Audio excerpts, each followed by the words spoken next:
ખબર અવાજ ન્યૂઝમાં આપનું સ્વાગત છે। ખેડબ્રહ્મા ખાતે ભગવાન બિરસા મુંડા જનજાતીય ગૌરવ પરિવહન સેવા અંતર્ગત 20 નવીન બસોનો મંત્રી પીસી બરંડાએ લીલી ઝંડી આપી શુભારંભ કરાવ્યો।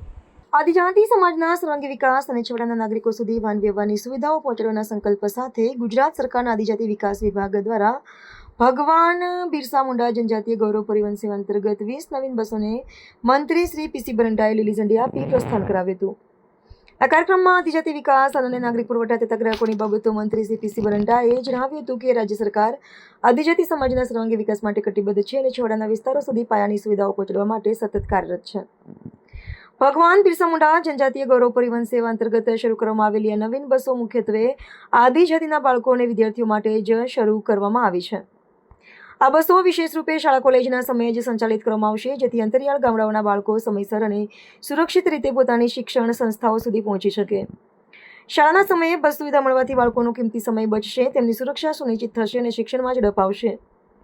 વડાપ્રધાનશ્રીના ડીઝલ બચાવવાના અભિયાન અંતર્ગત વર્ષ 2025-26માં ખેડબ્રહ્મા ડેપોએ ઉત્કૃષ્ટ દેખાવ કર્યો હતો, તે બદલ ખેડબ્રહ્મા ડેપોના સારથીઓને પ્રોત્સાહિત કરવામાં આવ્યા હતા। આ કાર્યક્રમમાં જિલ્લા પંચાયતના પ્રમુખ શ્રી રીનાબેન પટેલ, ધારાસભ્ય શ્રી તુષાર ચૌધરી, નગરપાલિકા પ્રમુખ શ્રી અગ્રણી કનુભાઈ પટેલ, પૂર્વ સાંસદ શ્રી રમીલાબેન બારા, પૂર્વ ધારાસભ્ય શ્રી અશ્વિનભાઈ કોટવાલ, પ્રાયોજના વહીવટદાર શ્રી વિશાળ સક્સેના, પ્રાંત અધિકારી શ્રી નિમેશભાઈ પટેલ, ડેપો વિભાગીય નિયામક શ્રી સહિત અન્ય અમલીકરણ અધિકારીશ્રીઓ તેમજ નાગરિકો ઉપસ્થિત રહ્યા હતા। રિમોટર હેમંત બારોટ, ખેડબ્રહ્મા। ભગવાન બિરસા મુંડાની 150મી જન્મ જયંતિના ભાગરૂપે આજે અહીંયા ખેડબ્રહ્મા અને સાબરકાંઠા જિલ્લાની અંદર 14 બસોનું લોકાર્પણ કરવામાં આવ્યું છે।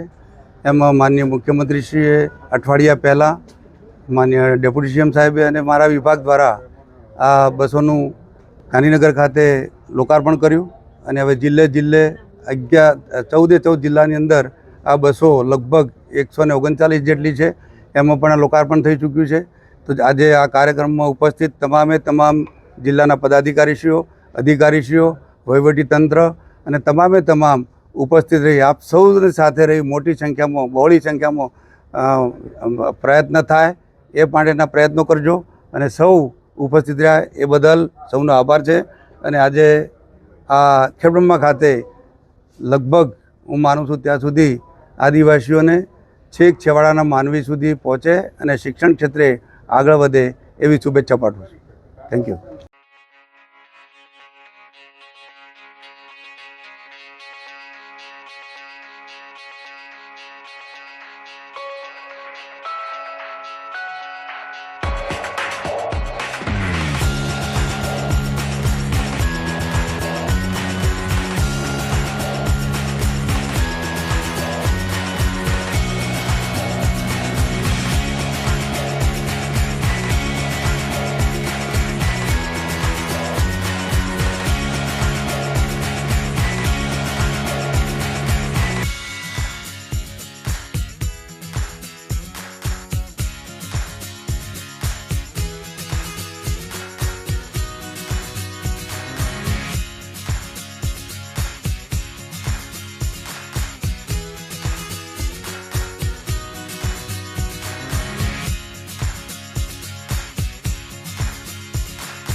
આવા ન્યૂઝ જોવા માટે સાબર આવાઝ યુટ્યુબ ચેનલને સબસ્ક્રાઇબ કરો અને લાઇક કરો, જેથી હવે પછીના દરેક સમાચાર સબસ્ક્રાઇબ કરેલા હશે તેઓને નવા સમાચારની માહિતી મળી જશે।